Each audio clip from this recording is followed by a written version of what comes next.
Welcome back to my channel life and me চ্যানেলের একটা daily ভ্লগে তোমাদের সবাইকে জানাই অনেক অনেক স্বাগত। ঘড়ির কাঁটার সময় এখন ভোর 5:15 আর আমরা কিন্তু রীতিমতন লাগেজ গুছিয়ে রেডি হয়ে গেছি। আর দেখো এই গরমে পরার জন্যে এই ফ্রকটাই পরে নিলাম, কেননা এত দূর ট্রাভেল করতে হবে যেহেতু। আর তোমাদের দাদা ভাই পেছনে মাম্মা প্রত্যেকেই রেডি হয়ে গেছে, ট্রেন জার্নি করতে হবে, তো সেই জন্য মাম্মাকেও খুব কমফোর্টেবল ড্রেসই পরিয়েছি, কেননা যত বেলা বাড়বে তত তো রোদের দেখা। আপাতত মারা আগে গাড়িতে উঠবে, আমাদের গাড়ি হায়ার করা আছে হাওড়া অবধি যাওয়ার জন্যে। তো চলো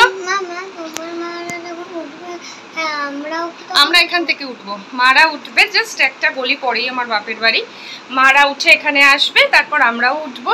তো গোটা জার্নিটাই তোমরা আমাদের সঙ্গে থাকো, আর হ্যাপি জার্নি আমাদের আমি বলে দিচ্ছি আর মাম্মা জয় জগন্নাথ, কেননা দীঘাতেও এখন জগন্নাথ মন্দির অবশ্যই রয়েছে। তো চলো সঙ্গে থাকো, দেখতে থাকো ভিডিওটা। আজকে থেকে আসতে চলেছে তোমাদের জন্য কিন্তু দীঘা স্পেশাল ব্লগ। তো চলো লেটস গো। আমরা নিচে নামবো এখন লাগেজ নিয়ে, একেবারে তালা টালা সবকিছু দিয়ে। ওই যে তোমাদের দাদা ভাইও রেডি হয়ে গেছে, তো চলো সঙ্গে থাকো।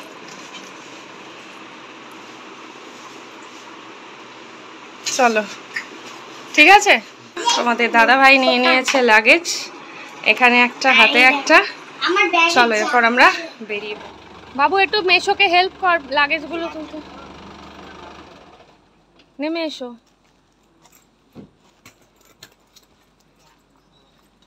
ও ড্রাইভার আসছে, ছেড়ে দে ছেড়ে দে ছেড়ে দে, ভাই আসছে, ভাই তুলে দেবে। হ্যাঁ হ্যাঁ হ্যাঁ হ্যাঁ, পেছনে একজনই বসবে।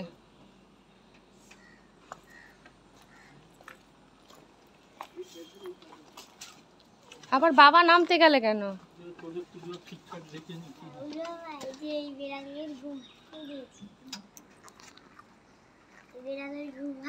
আরে মা আবার ওড়না নিয়েছে।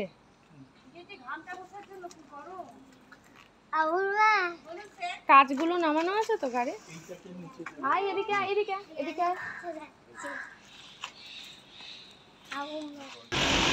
ঠিক আছে, বাবুকে দেখা যাচ্ছে না।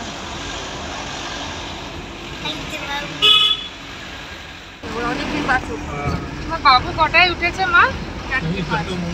বাবু 4:05 তো, আর মেয়ে 3:40 কি তারও আগে উঠে গেছে, জানো না? নাকি ঘুমই হয়নি রাতে। ও টেনশন না, সকালবেলা বেরোবে না তো, এই দয়ায় যদি একটু ট্রেনটা ঘুমিয়ে কাটায়।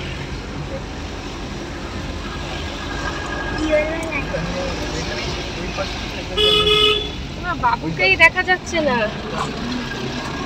বাবু কোলে বউ আছে, কোলে বউ এইবার দেখা যাচ্ছে। হ্যাঁ গো তাকাও, তাকাও, এই যে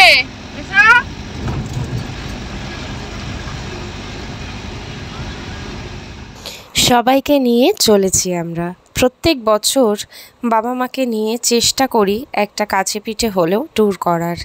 জানি দীঘা খুব একটা দূরে নয় কলকাতা থেকে, তবুও একসঙ্গে কয়েকটা দিন কাটানোর মজাই আলাদা। রোজকারের একঘেয়েমি থেকে একটুখানি মুক্তি। আর আমাদের গরমের ছুটিটার সময়তেই আমাদের অ্যানিভার্সারিও পড়ে, সেই জন্য অ্যানিভার্সারির উপলক্ষে আমরা একটা ট্রিপ করবার চেষ্টা করি। গত বছর অবশ্য আমরা পুজোর ছুটিতে গিয়েছিলাম, গরমের ছুটিতে কোথাও যাইনি, কেননা গরম খুব মারাত্মক পরিমাণে পড়েছিল। কিন্তু এই বছর আর গরমের দোহাই দিলে চলবে না। এই বছর অনেক দিন আগেই প্ল্যান করে রেখেছিলাম যে গরমের ছুটি পড়লে আমরা সবাই মিলে যাব কিন্তু দীঘাতে। তবু মা বাবা খুব দূরে যেতে পারে না, দুজনেরই কোমরে ব্যথা, হাঁটুর ব্যথা, এই সমস্ত বয়সজনিত যে ব্যথা বেদনার কষ্ট রয়েছে। আর নইলে আমরা 3 জন বাবুকে নিয়ে একেবারে যে কোনো জায়গায় কিন্তু যেতে রাজি। যাই হোক, ভোরের পথ ধরে আমাদের গাড়ি ছুটে চলেছে। কলকাতার ঘুম কিন্তু ভেঙে গেছে, 1, 2, 3, 4 গাড়ি যেতে যেতে দেখা মিলছে, ডেস্টিনেশন হাওড়া। তো চলো যেতে যেতে আমাদের সফরের সঙ্গী তোমরা, আজকে থেকে বেশ কয়েকটা দিন নতুন নতুন ব্লগ তোমরা পেতে চলেছো। আশা করি তোমাদেরও একঘেয়েমি কাটবে, ভালো লাগবে। নিত্যদিনের জীবনযাত্রার থেকে একটু আলাদা কটা দিন একটু অক্সিজেন নিয়ে ফিরে আসবো, আর সেই অক্সিজেনে আবার একটা বছর কাটাতে হবে। ঘুরতে কার না ভালো লাগে বলো, কিন্তু সংসারী মানুষের যে অনেক রকম বাধা বিপত্তি, অনেক রকম টানাপোড়েন, এই সব কিছুকে পেছনে ফেলে ঘুরতে যাওয়ার জন্য একটা লম্বা ভ্যাকেশানই প্রয়োজন, আর সেটা হচ্ছে গরমের ছুটি। টুক করে 2-3 দিনের ছুটি পেলে কোথাও বেরিয়ে আসা আমাদের হয় না। তো চলো সঙ্গে থাকো, দেখতে থাকো ব্লগটা। তোর বাবা ওই ব্রিজটা দিয়ে যায়, বাবু দেখ মেশো ওই ব্রিজটা দিয়ে যায়, দ্বিতীয় হুগলি সেতু।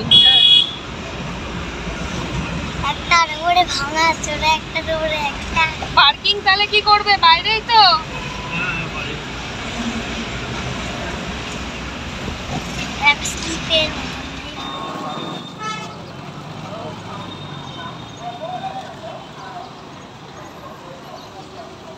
চলো এইমাত্র আমরা নামলাম জাস্ট গাড়ি থেকে, আর এখন দেখি বোর্ডিং কোথায়, কত নম্বর প্ল্যাটফর্মে আমাদের ট্রেন দেয়। আর এই যে বাবুকে দেখতে পাচ্ছ তোমরা, বাবুর অনেক দায়িত্ব, লাগেজ টাগেজ সব টানছে। আর তোমাদের দাদাভাই, এই যে দাদাভাই আসছে। চলো দেখি, একটু বসতে তো হবেই, অনেকটাই অ্যাডভান্স টাইমে আমরা চলে এসেছি। মোটামুটি 7:45 ট্রেন, আর 6:05-10 মতন হয়েছে। তো চলো আমাদের ট্রেন দিয়ে দিয়েছে, তাম্রলিপ্ত এক্সপ্রেস। মা বসে পড়েছে। তো চলো আমাদের ট্রেন দিয়েছে 18 নম্বর প্ল্যাটফর্মে, আর দেখতেই পাচ্ছ ট্রেন ঢুকেও গেছে, আর অনেকটা দূর 18 নম্বর প্ল্যাটফর্ম। মায়ের তো বেশ কষ্ট হচ্ছে, সেই ওল্ড প্ল্যাটফর্ম থেকে হয়ে আমরা নিউ প্ল্যাটফর্মে ঢুকছি। তো এখনো আমরা আছি D7 এর সামনে, আর আমাদের হচ্ছে D1। চলো একেবারে ট্রেনে উঠে দেখাবো। আমরা উঠে পড়েছি ট্রেনে, আর মোটামুটি 6:38 বাজে, 6:38।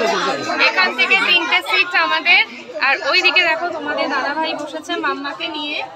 ভাবছি মাকে ওখানটা দিয়ে দেবো, এই জায়গাটা বেশ রোদ এসে পড়ছে, তো মাকে ওই সিটটা ছেড়ে দেবো, আর মাম্মা মাঝখানে চলে আসবে। তোমাদের দাদাভাই না, আমি তো পুরো জার্নিটাই তোমার সঙ্গে যাবো। তুমি তাহলে এখানে বসবে?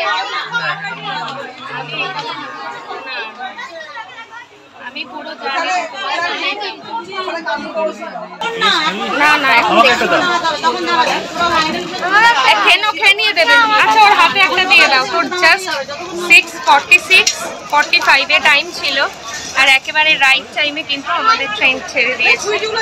আর ওই দিকটায় দেখতেই পাচ্ছ মা বাবু, আর এইখানটায় আমরা 3 জনে বসেছি আর খাওয়াচ্ছি এখন মামাকে ম্যাগি। মামার জন্য ম্যাগি করে নিয়ে এসেছিলাম। চলো পুরো জার্নিটায় আমাদের সঙ্গে থাকো। দীঘার ক্রেজ এখন মারাত্মক। একে তো দীঘা, পুরী, দার্জিলিং এগুলো এখন আর বছরের কোনো সিজন বলে কোনো শব্দটাই অ্যাপ্রোপ্রিয়েট নয়, মানে কোনো সময়টাই। কারণ এই 3টে জায়গায় এখন সবসময় বাঙালিদের ভিড় লেগেই থাকে।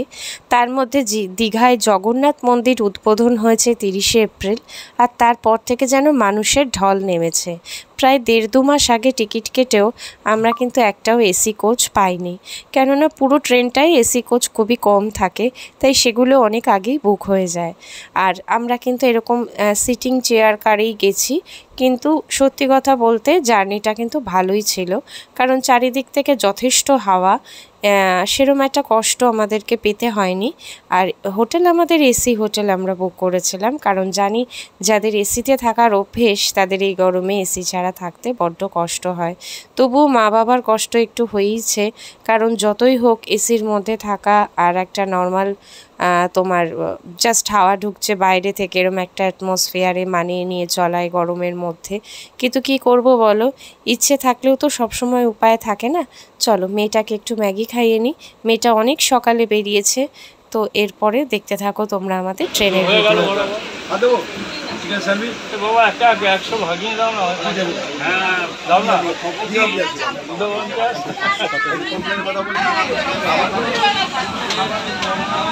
হ্যাঁ রাস্তা রাস্তা ম্যাডাম লেট তোমার এনজয় করছো জার্নিটা?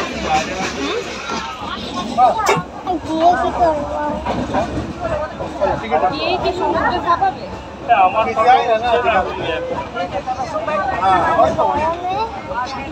बोल लगा मेरा लड़की वहाँ बैठी है ठीक है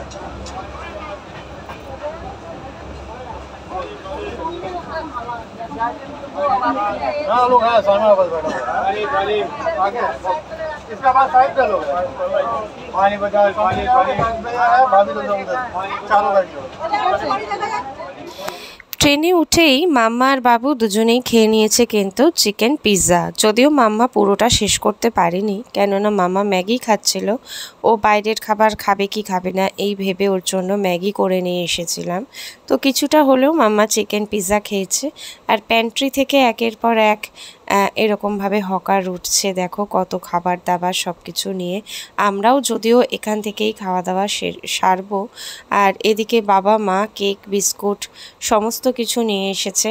আমরাও নিয়ে গেছিলাম শুকনো খাবার, কিন্তু সেগুলো ট্রেনে যেতে যেতে খুব বেশি যে প্রয়োজন হয়েছে তা নয়, কারণ ট্রেন থেকে এত রকমের খাবার পাওয়া যায় আর কি, মানে উঠেছে যে সেখান থেকে আমরাও কিন্তু টুকটুক করে খাওয়া দাওয়া করেছি। তো চলো, আমাদের বেশ মজা হয়েছে গো বাবা মাকে নিয়ে কয়েকটা দিন কাটানো। নইলে আমরা তো যে কোনো সময় যেতেই পারি ছুটির মধ্যে, হ্যাঁ, কিন্তু বাবা মাকে নিয়ে যাওয়া সেটার মজাই আলাদা। চা আর কেক খাচ্ছে বাবা আর মা, বাড়ি থেকে বানিয়ে নিয়ে এসে আমাদেরকে অফার করেছিল, কিন্তু ওই যে চায়ের নেশা খুব একটা বেশি নেই, আর বাবা মা লিকার চাই খায়, তো সেই জন্য আমরা চাটা খাইনি। তো চলো, যেতে যেতে তোমরা একটুখানি আমাদের সঙ্গে কাটাও কিছুটা মুহূর্ত সঙ্গে। তোমাদের দাদা ভাই আমাদের প্রত্যেকের জন্যে, মামা আর বাবু ছাড়া, যেহেতু ওরা চিকেন বার্গার খেয়েছে একটু আগে, আমাদের জন্যে চিকেন স্যান্ডউইচ নিয়েছিল। বেশ ভালোই ছিল গো খেতে। প্যান্ট্রির খাবার কেমন হবে ভাবছিলাম, যদিও ওরা এর আগে চিকেন বার্গার খেয়েছে, সেটা খেতে খুব একটা খারাপ লাগেনি। আর তারপরে আমাদের জন্য চিকেন চিজ স্যান্ডউইচ কিনেছে বাবা মা আমার আর তোমার দাদা ভাইয়ের। তো বেশ ভালোই দেখলাম খেতে। আর চলো, এখন এটাই আমাদের ব্রেকফাস্ট। ট্রেনে যেতে যেতে মাম্মার একটু রাগ হয়েছে, কারণ মাম্মাকে কেউ ফোনটা দেখতে দেয়নি। আর তো চলো, এখন আমরা একটু খাওয়া দাওয়া করি।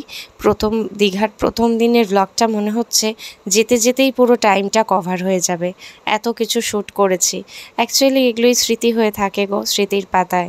আমি আমার চ্যানেলের ভিডিওগুলো খুলে খুলে এখনও ঘুরতে যাওয়ার ভিডিওগুলো দেখি, সেই মুহূর্তগুলোকে মনে করার চেষ্টা করি। সেই জন্যই এত কিছু একবারে শ্যুট করা।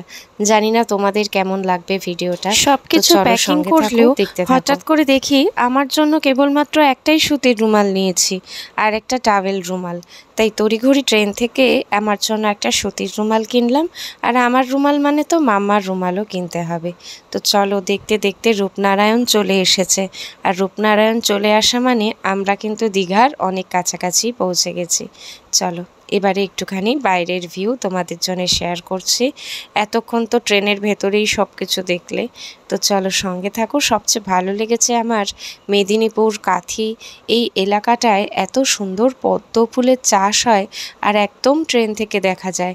ভীষণ সুন্দর লেগেছে, মনে হচ্ছিল নেমে গিয়ে তুলে নিয়ে আসি। দেখো, যেতে যেতে আবারও খাওয়া হচ্ছে কিন্তু চিকেন পকোড়া।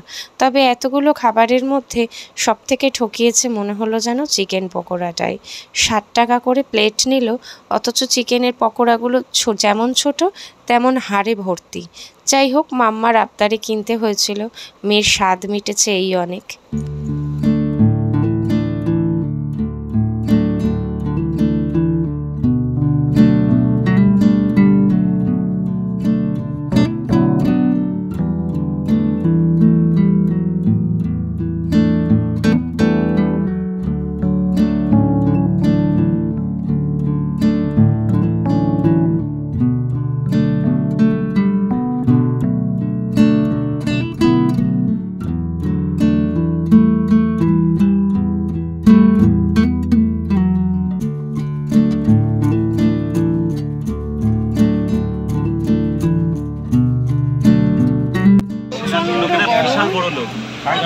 এদিকে তোমাদের দাদাভাই বাবার সাথে বকবক শুরু করেছে। আর পাচ্ছি না আমি গরমে, আর যে কতক্ষণ। মাম্মা ওদিকে চলে গেছে ওই দিকটাতে মায়ের কাছে। আর জানলার পাশে সিটটা পেয়েছি, কিন্তু হাওয়া পাচ্ছি না একদম, এত গরম। এই জাস্ট তমলুকটা ট্রেন তো চলছে, হাওয়ার সঙ্গে রোদও কিন্তু এবার এসে পড়ছে গায়ে। তো যাই হোক, তবুও এবার ট্রেনটা জোরে চলছে বলে হাওয়া দিচ্ছে, হাওয়া লাগছে। তোমাদের দাদাভাই ওইদিকে গল্প করতে বাবার সাথে মশগুল, রাজনীতি, যুদ্ধ, এই সব কিছু নিয়ে। তো টেনে হিঁচড়িয়ে নিয়ে এসেছি তোমাদের দাদাভাইকে ক্যামেরার সামনে। অনেক বড় হয়ে গেল ভ্লগটা এইটুকু শেয়ার করতে করতেই। এখনও দীঘায় যাওয়ার পরের মুহূর্তগুলো বাকি রয়ে গেল। তো চলো সঙ্গে থাকো, ভ্লগটা শেষ করবো এবার।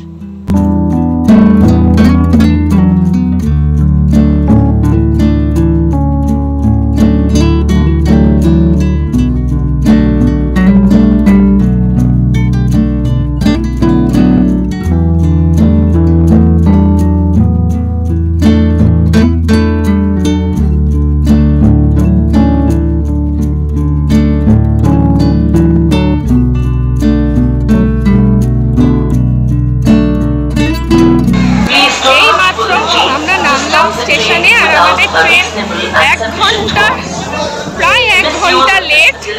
একদম গরমে সাংঘাতিক খারাপ অবস্থা আমাদের। আর এই যে পেছন পেছন সবাই আসছে, মায়ের কাছে রয়েছে। চলো আগে স্টেশনে লোকে লোকারণ্য, এত ভিড়। আর এই যে বাবু, এই যে বাবুর কাছে প্রচুর লাগেজ, পিঠে একটা হাতে দুটো, রীতিমতো প্রচুর লাগেজ ক্যারি করছে। বাবু সানগ্লাসগুলো আমাদের ব্যাগে হয়ে যাচ্ছে।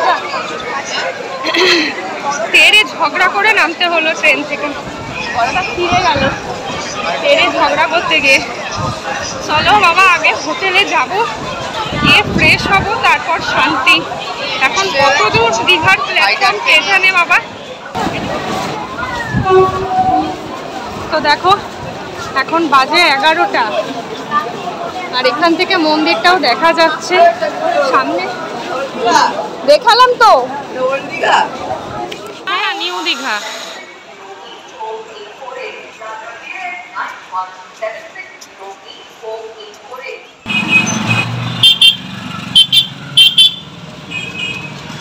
চলো ট্রেন থেকে নেমে আমরা নিয়ে নিয়েছি টোটো। আর আমাদের তো হোটেল আগে থেকে বুকই ছিল, সেখানেই নিয়ে যাচ্ছে মোটামুটি আমাদের। টোটালি এক্সস্টেড, বাইরে এত গরম। তাও যেটুকু মনে হচ্ছে এখনো অবধি দীঘায় আমাদের ওখানকার থেকে, কলকাতা থেকে গরম অন্তত কম। হ্যাঁ চলে এসেছে আমাদের হোটেল, পশ্চিমবঙ্গ সরকারের ইউথ হোস্টেল। এসি হোটেল, ভীষণ সুন্দর, প্রাইভেট হোটেলের থেকে কোনো অংশে কম নয়। না হতে পারে সুইমিং পুল। দীঘায় গিয়ে সমুদ্র ছেড়ে সুইমিং পুলে আনন্দ করবার ইচ্ছে আমাদের এতটুকুও নেই। খুব ভালো লেগেছে আমাদের হোটেলটা, এত সুন্দর করে সাজানো এবং ওয়েল মেনটেন্ড। আমরা অন্তত যে ঘরগুলো পেয়েছি খুব ভালোই লেগেছে। আজকের ব্লগটা এত অবধি। আবার আগামীকাল তোমাদের জন্য, আগামী ব্লগে তোমাদের জন্যে এরপর থেকে শেয়ার করব প্রথম দিনটাই। তো চলো আজকের মতন টাটা, দেখা হচ্ছে আবার কোনো নতুন ভিডিওর সঙ্গে।